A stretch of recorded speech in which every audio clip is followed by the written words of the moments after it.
Fala pessoal, tudo bem com vocês?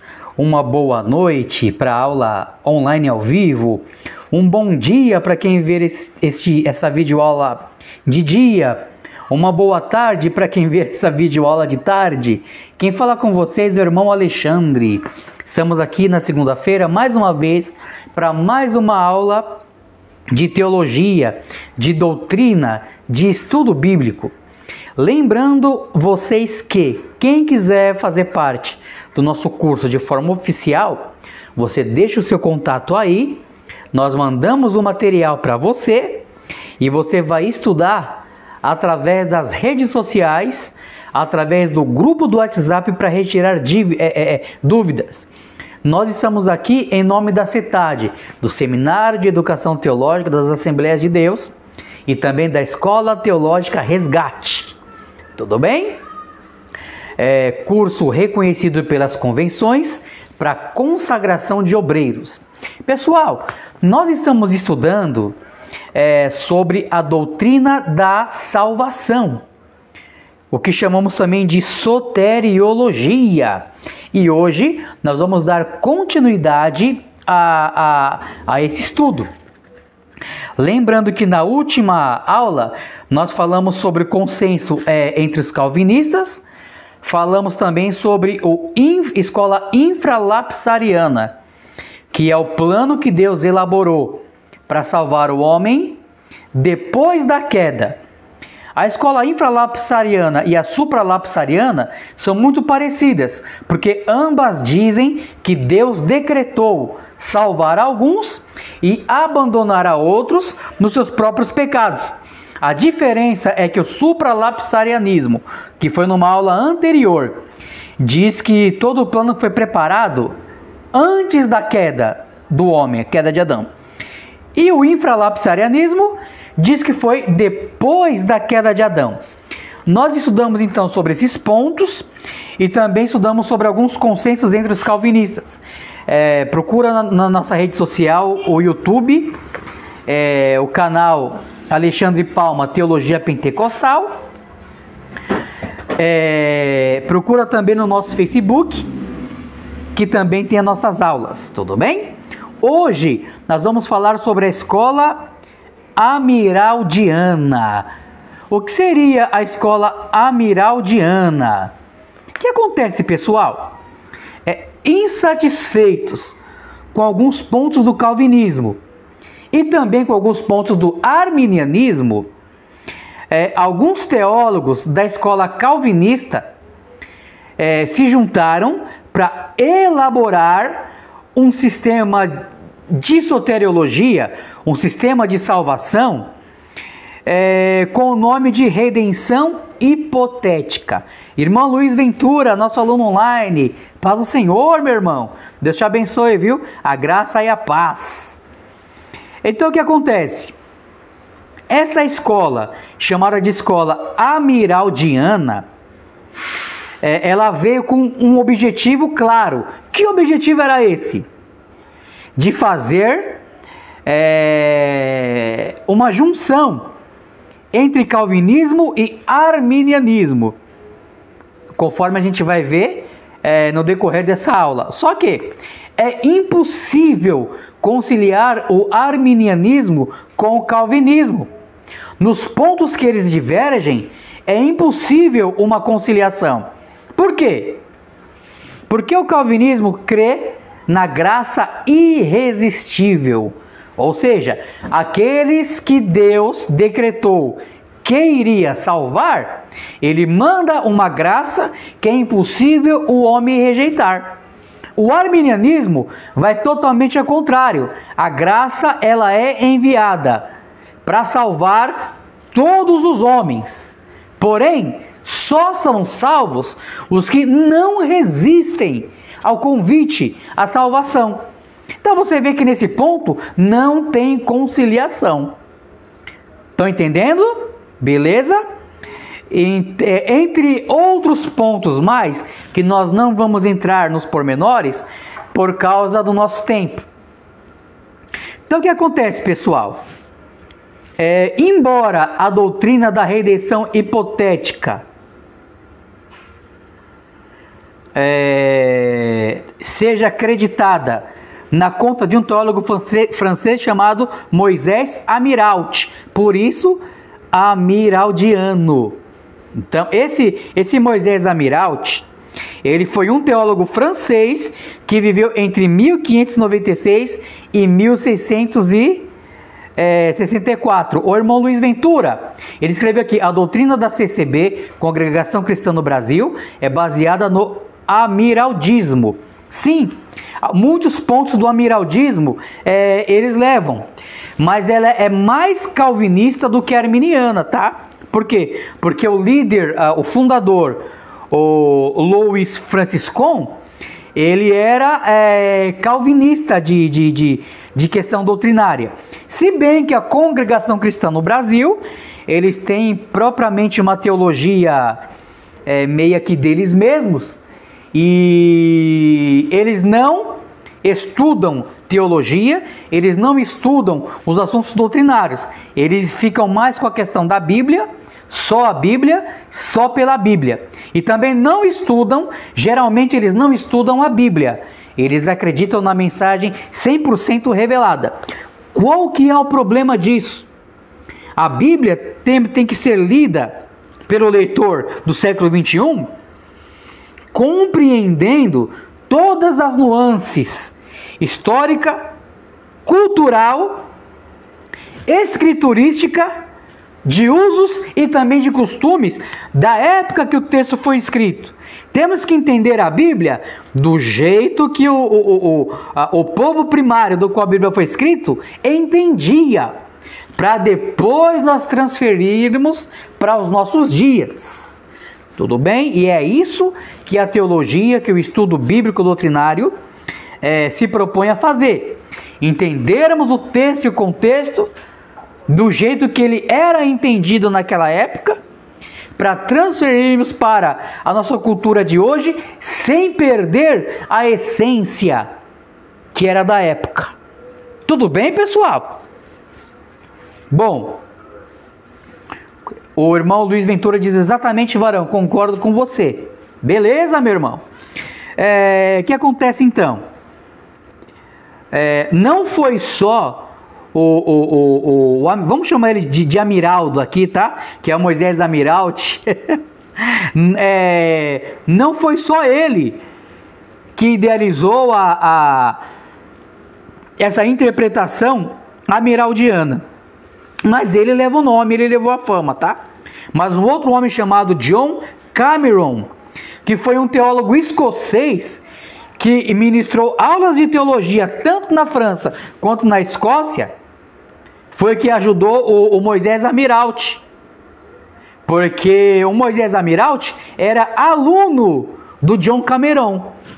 Então as ideias do Amiralt, do Amiraldo no caso, foi muito entendido, aprendido com o próprio John Cameron. Isso é história da teologia. É importante entender e aprender.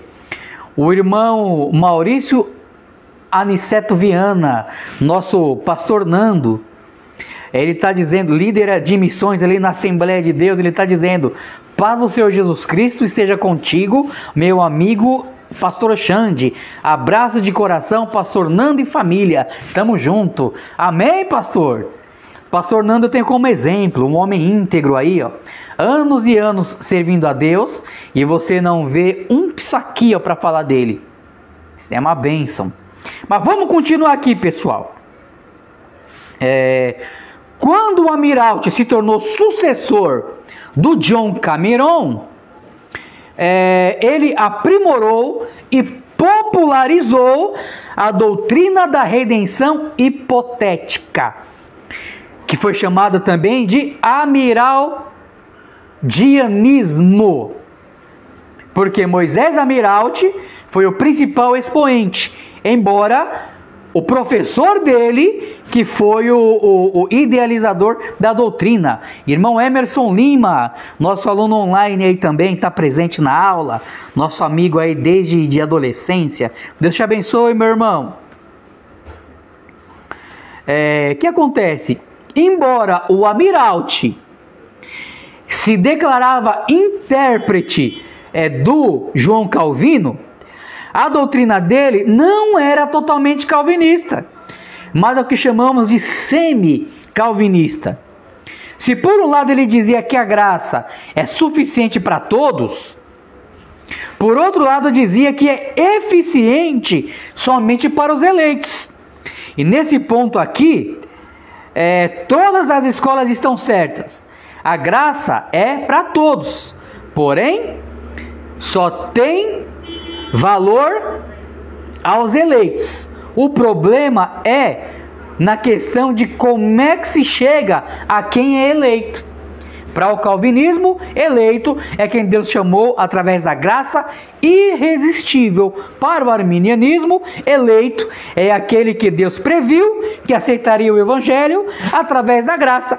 Para John Wesley, eleito é aquele que faz parte da igreja.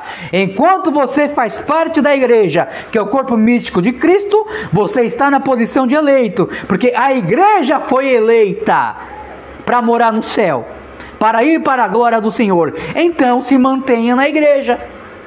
Inclusive a ideia de John Wesley é a que mais se aproxima da questão do texto bíblico.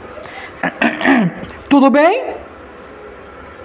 Agora, essa declaração de que a graça é eficiente só para os eleitos, ela é influenciada pelo pensamento de Agostinho, que falava de 4 tipos de graça.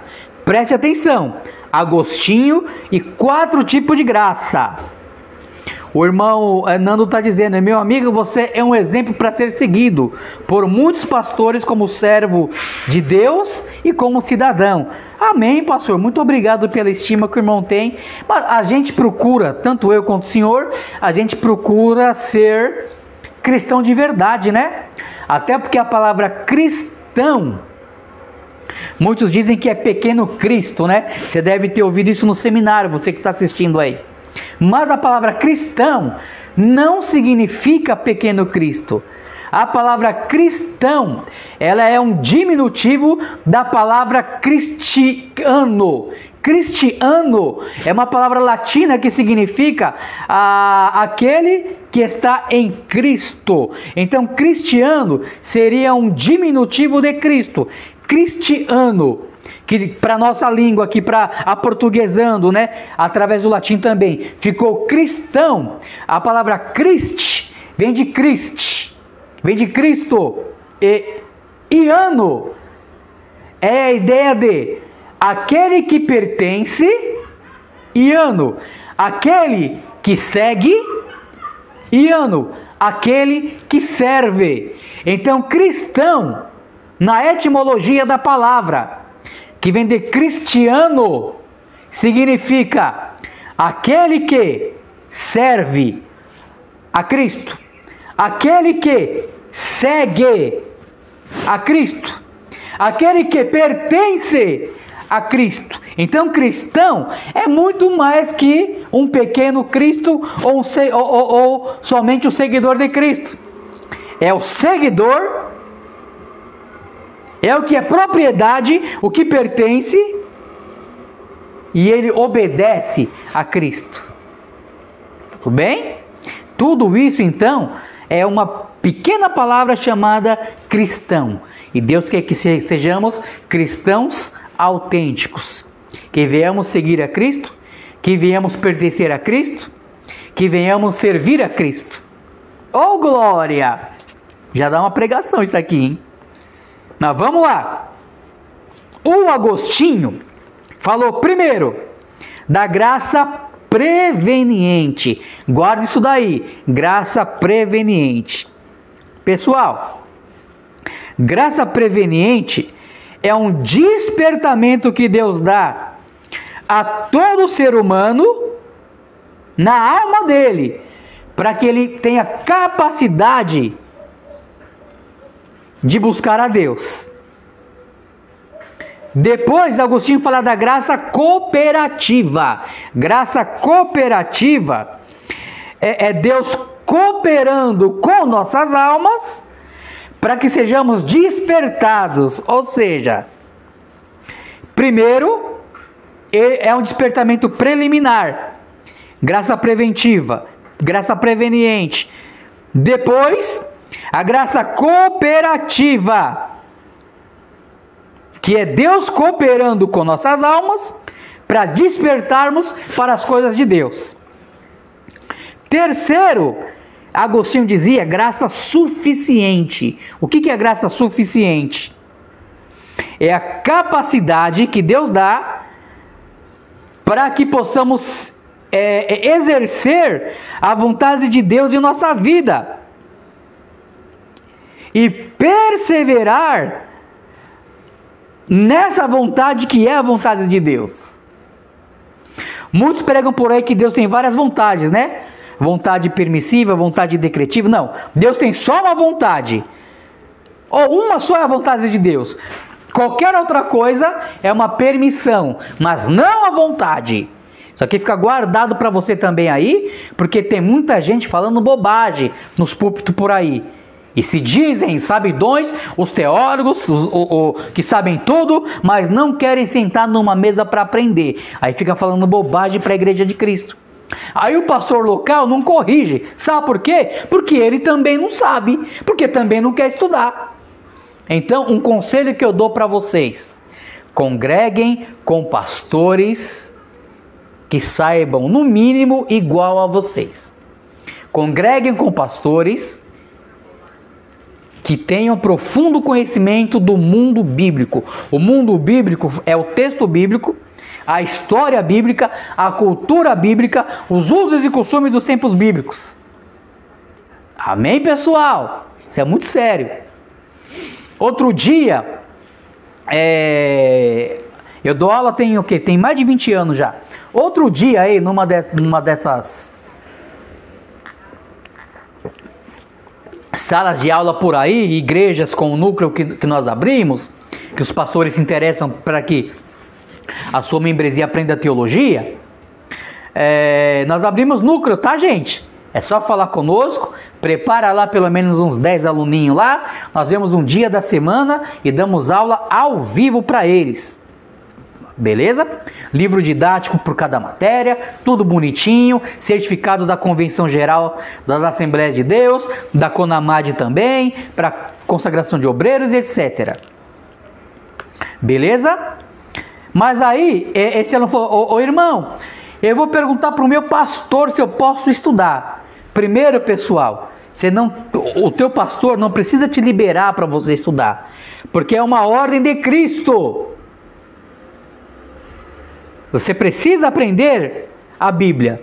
Mas mesmo assim, você comunica, né? Tem que comunicar.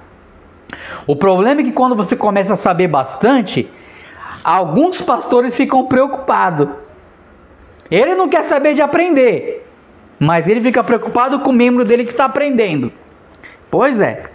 Pessoal, aí ele falou, aí eu falei: não, pode perguntar, irmão, pro teu pastor. Aí ele veio: o meu pastor falou que não sabe se é muito bom, não sei o que. Aí eu falei: eu vou lá conversar com o teu pastor. Pode ser? Pode. Pastor, tudo bem? Paz do Senhor, eu sou o professor Alexandre, professor do fulano de tal. Ele me falou que o senhor não quer que ele estude o curso, teologia, mas por quê? Aí ele perdeu rebolado na minha... As pessoas falam uma coisa quando não está presente e olho no olho fala outra. Não é bem assim. É porque eu falei para ele que ele precisa de um preparo maior, porque ele é novo convertido ainda. Eu falei: pastor, é o novo convertido mesmo que tem que fazer teologia, para aprender do jeito certo. Aí eu perguntei se ele era teólogo. Falei: diante do Espírito Santo, não pode mentir diante do Espírito Santo. O senhor é teólogo? Não, eu não sou, mas eu leio bastante a Bíblia. Eu falei: então, se o senhor não é teólogo, o senhor não tem propriedade para poder dizer se teologia é bom ou é ruim. Aí ele ficou todo sem graça. Que comigo é assim, viu, irmão? Comigo nós resolve na hora. A gente resolve o problema na hora. Aí o que acontece? O menino acabou estudando, fazendo o curso, etc e tal. Foi uma bênção, se formou, para a glória de Deus. Pessoal, depois da graça cooperativa, graça preveniente, graça cooperativa e a graça suficiente, vem a graça eficiente para Agostinho.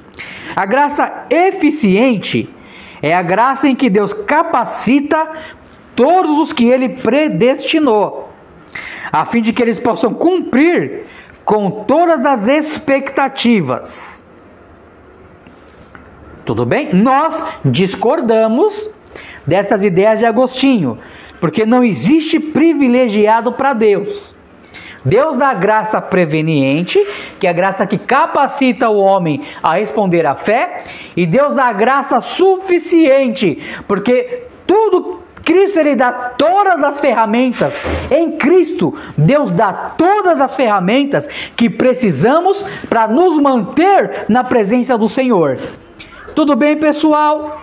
Mas como a teologia aqui ela é interdenominacional, estamos estudando teologia e não somente aquilo que concordamos, então nós trazemos todas as maiores e principais ideias de pensamento. Tudo bem? Agora, quanto à questão do decreto divino, o Amiraldo, ele dizia que após o decreto de permitir a queda, concordamos com isso, tá? Deus permitiu a queda do homem, porque senão o homem não teria livre-arbítrio. Deus não decretou a queda do homem. Decretar é fazer com que o homem peque. Deus não decretou a queda do homem, mas Ele permitiu a queda. Nisso nós concordamos com o Amiraldo. Depois que Deus permitiu a queda para Amiraldo, Deus decretou a redenção em Cristo. Concordamos com isso. A redenção é só através de Cristo, como uma oferta para todos os seres humanos. Tito 2:11, né? Porque a vontade de Deus é que todos se salvem e cheguem ao conhecimento da vida eterna. Então essa é a vontade de Deus. Então o Amiraldo vai dizer que essa oferta era para todos os homens. Só que aqui o Amiraldo ele vai pisar na jaca. O que ele vai dizer? Como Deus em sua presciência é você ter conhecimento de todas as coisas antes que elas aconteçam. Isso é presciência. Então, olhando na sua presciência, Deus viu que ninguém iria aceitar a sua oferta. Isso é o Amiraldo que está dizendo, tá? Nós não acreditamos nisso. Nós acreditamos sim que Deus não responde pelo homem. O homem que tem que responder por fé. Deus providenciou a salvação em Cristo e a graça que liberta. Agora, responder com fé é nós que temos que responder. Deus não vai responder por nós. Mas o que o Amiraldo vai dizer? Como Deus viu que ninguém iria aceitar a sua oferta, papo furado, tá? Mas vamos ver o que ele vai dizer aqui. Então, Deus decretou a operação da graça eficaz. O que é graça eficaz? A graça eficaz nos eleitos, conforme diz o sistema calvinista. Então, esse foi o erro de Amiraldo. O Amiraldo ele leva para a ideia pentecostal arminiana, quando diz que a graça é suficiente para salvar a todos e Cristo morreu por todos. Mas ele dá uma calvinizada quando diz que Deus previu e viu que ninguém aceitaria a salvação. Então Deus decreta salvar somente alguns.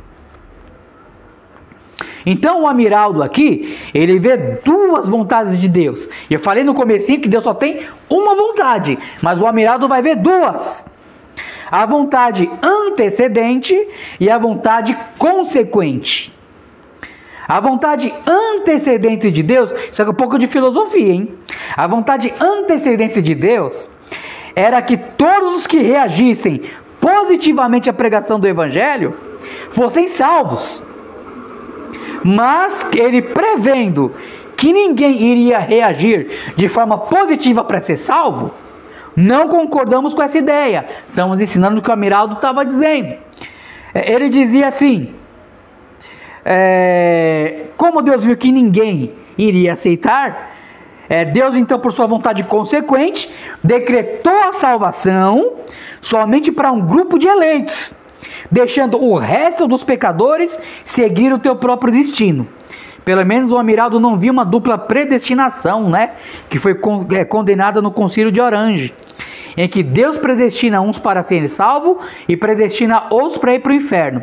Porém, pessoal, só o fato de Deus deixar os outros nos seus próprios pecados e querer salvar somente alguns, indiretamente, Deus acaba também tendo uma dupla predestinação. E nós não concordamos com isso. Tudo bem? Segundo o Amiralte aqui, pessoal, Amiraldo, a vontade antecedente de Deus, que era a vontade de salvar a todos, ela foi motivada por quê? Foi motivada pelo amor que Deus tem pela humanidade. Porque Deus amou o mundo de tal maneira incalculável pelo homem, é o tamanho de amor que Deus tem por nós, pelos seres humanos. Só que, segundo o Amiraldo, sabendo Deus que a humanidade não iria aceitar a oferta do Evangelho, que é a salvação em Cristo, por causa da depravação total. O que é depravação total? É que o homem, Adão, quando pecou, e nós, quando nascemos através de Adão, todos nós nascemos totalmente desfigurados e desobedientes à vontade de Deus. Isso é a depravação total. Fala oi, Arthur, pra turma. Oi. Esse aqui é meu parceiro, meu amiguinho, meu filhote. Né, filhão? É isso aí. Bom, continuando aqui então, pessoal. Por causa da depravação total, que foi causada pelo pecado, a vontade de Deus de salvar a todos seria frustrada. Então ele resolveu decretar a salvação apenas de um grupo seleto. Sabe qual é o problema aqui, gente? É que a Bíblia diz que Deus não faz acepção de pessoas. Acepção é preferir um em detrimento a outro. Isso é acepção. Deus não faz acepção. Deus ama todos do mesmo jeito. Até as pessoas que vão para o inferno, que não foi preparada para pessoas, mas para o diabo e seus anjos, vão para lá por causa da rejeição deles de Cristo, que é o único caminho que leva a Deus. Não é porque Deus deixou de amá-los. Deus os ama, mas judicialmente falando, a ira de Deus está sobre eles. E a ira de Deus só é apaziguada através do sangue de Cristo, derramado na cruz do Calvário. Tudo bem? Aí que acontece? Por causa de todas essas questões, essa mistureba aí do Amiraldo, o sistema soteriológico é chamado de hipotético. Ou seja, hipoteticamente, a salvação é para todos. Mas nem todos serão salvos, porque só serão salvos os que ele decretou. Aí, pessoal, a lacuna desse sistema, que é o sistema amiraldiano, é que, podendo Deus obrigar toda a humanidade a se converter, ele obriga apenas um grupo especial. Nós não aceitamos, não acreditamos que Deus obriga ninguém a ser salvo. Mas no amiraldismo, quanto no calvinismo, Deus ele obriga alguns a quererem ser salvos pela graça irresistível. Agora, se Deus pode obrigar, por que ele vai obrigar só alguns, não obriga a todos? Então a culpa dos não salvos é de Deus. Porque Deus, podendo obrigar a todos a serem salvos, obriga somente alguns a aceitarem a salvação. Porém, nós rejeitamos completamente nós rejeitamos essa ideia. Deus não obriga ninguém a ser salvo. Deus derramou sua graça através do sangue de Cristo para que todos possam, através da pregação do Evangelho, ter a oportunidade de aceitarem a salvação de Cristo. Tudo bem, pessoal? Amém até aqui? Bom, gente, posto isso, a gente já falou sobre algumas objeções sobre a escola amiraldiana.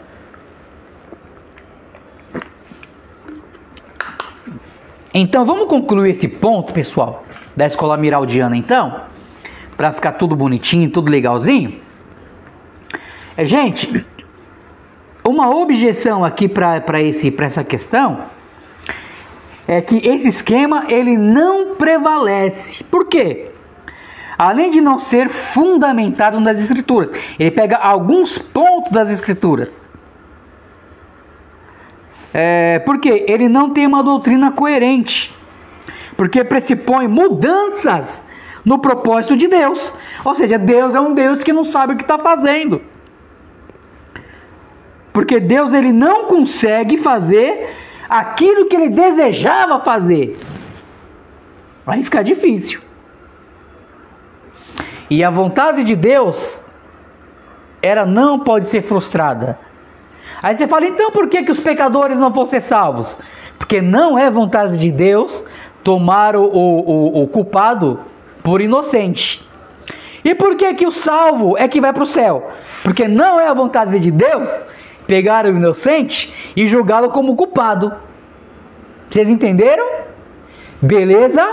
Então vamos continuar.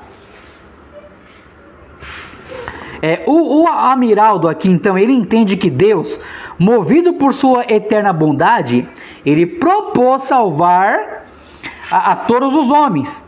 Enviou Jesus Cristo para redimi-lo dos seus pecados. Porém, quando Deus percebe que esse propósito não pode ser levado a efeito, ele determina por meio da sua graça eficaz assegurar a salvação de uma forma determinista, obrigatória, apenas uma porção da raça humana. Você não vai ver isso aqui na Bíblia. Você vai ver, Deus amou o mundo de tal maneira que deu seu Filho unigênito. O unigênito é o único igual ao Pai, é Jesus Cristo. Para que todo, não tem acepção, todo aquele que nele crer, todos que crerem em Cristo, sem diferença de cor, raça, credo, estado social e etc., todo aquele que nele crê, não pereça. Perecer aqui, em última instância, é um perecer escatológico. Escatologia são as últimas coisas, doutrina das últimas coisas. É um perecer no inferno, na eternidade sem Deus. Então não pereça, mas tenha a vida eterna. A vida eterna é viver para sempre com Deus. A vida eterna é ter a vida de Deus dentro de nós. E as características do rei do reino em nós, os aspectos do reino espirituais dentro de nós. Tudo bem até aqui, pessoal? Mas vamos lá então. Além de tudo isso, pessoal, a gente teria que admitir que Deus enviou seu Filho para morrer por todos os homens, desejando a salvação apenas de alguns. Não fica... É ilógico isso. É ilógico. Se nem todos serão salvos, a culpa não é de Deus, porque a expiação, a morte de Cristo, ela é para todos os homens. Tudo bem? Então o que acontece? Morreu por todos, mas quer salvar somente alguns que ele escolher.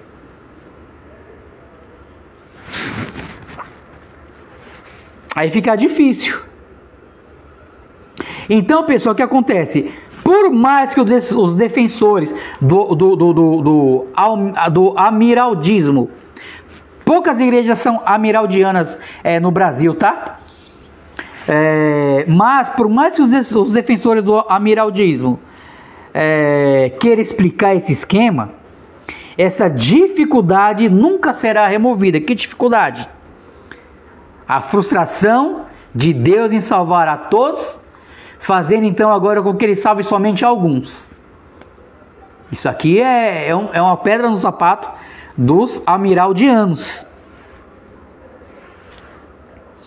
Isso acaba se tornando até o que chamamos de contrassenso. Por quê? Não podemos presumir que Deus pretenda o que jamais ele poderia realizar. Então Deus não é Deus. Que ele propõe o que ele não pretende efetuar.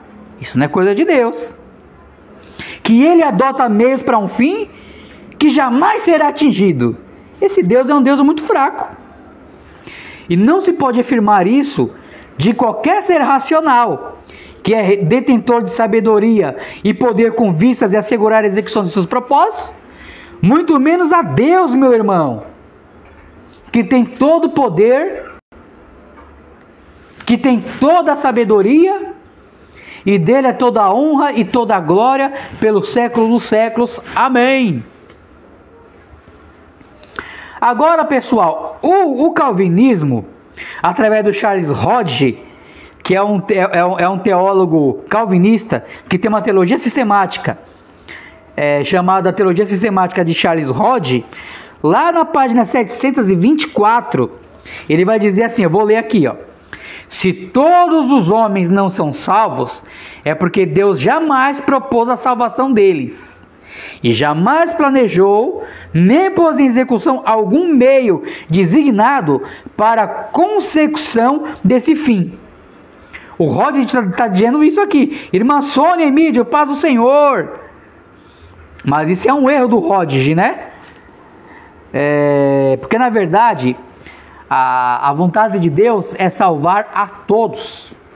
Ele enviou Cristo para morrer, para que todos tivessem a oportunidade de ser salvos. Só que a eficácia é só nos que creem. Porque Deus não pode tomar o injusto por inocente. Cada um prestará conta daquilo do que creu, daquilo do que fez. Tudo bem? Outro ponto aqui, pessoal.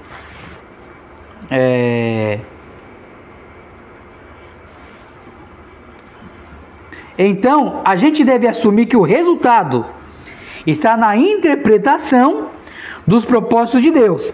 Se Ele pré-ordena tudo o que acontece, então os acontecimentos correspondem a seu propósito.